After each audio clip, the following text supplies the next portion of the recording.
The violence and chaos that you just watched unfold as thousands of pro-Palestine protesters took to the streets, chanting anti-Semitic phrases such as "river to the sea," was taking place nearby one of the most special family Christmas events in New York City, the annual tree lighting ceremony at the Rockefeller Center, an event for family and friends to celebrate the countdown to Christmas, an event that pro-Palestinian protesters wanted to derail.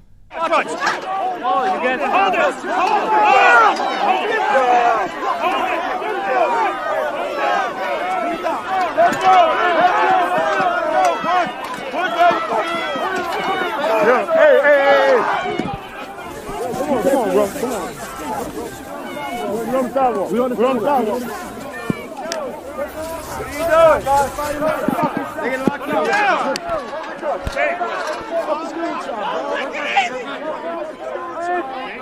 Go, guys. The activists broke down barricades, clashed with police and swarmed around the tree near New York City's News Corp building. One protester was filmed carrying a sign bearing a swastika, comparing the IDF to German Nazis. Free, free Palestine! Free Palestine! Free! What do you want? What do you want? What do you want? I can't hear you. What do you want? What do you want?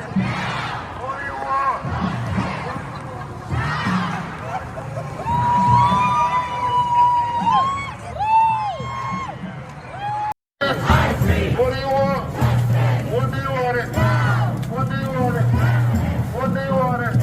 Posters? Posters? What do you want? What do you want? What do you want? What do you want? Posters? Posters?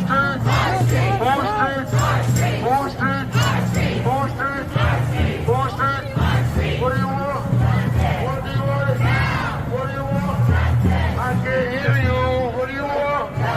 What do you want? What do you want? Another activist has been filmed climbing on top of a pillar.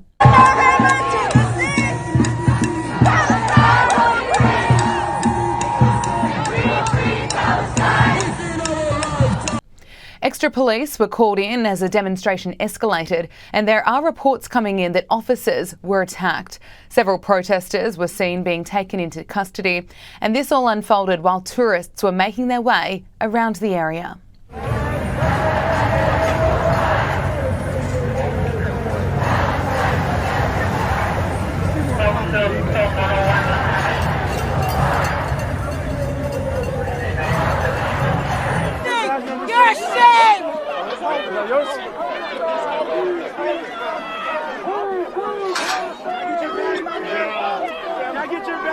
Meanwhile, in the Middle East, 10 Israeli hostages have been handed over from Hamas soldiers to the International Red Cross. 2 Russian Israeli hostages were released earlier today, and it follows reports that a 10-month-old baby, the youngest hostage held in Gaza, has been killed alongside his mother and brother. The ceasefire clock is ticking down and everyone in Gaza knows it. In the calm, people have been flooding to hospitals, looking for treatment and almost overwhelming doctors. There is a real fear of a major spread of disease amongst the civilians, who are largely homeless and barely finding enough food to survive. Aid deliveries have continued both to the south and north of the Strip, and the quantity of it has increased, but agencies say it's still hopelessly inadequate, and so do the people who are waiting for help. This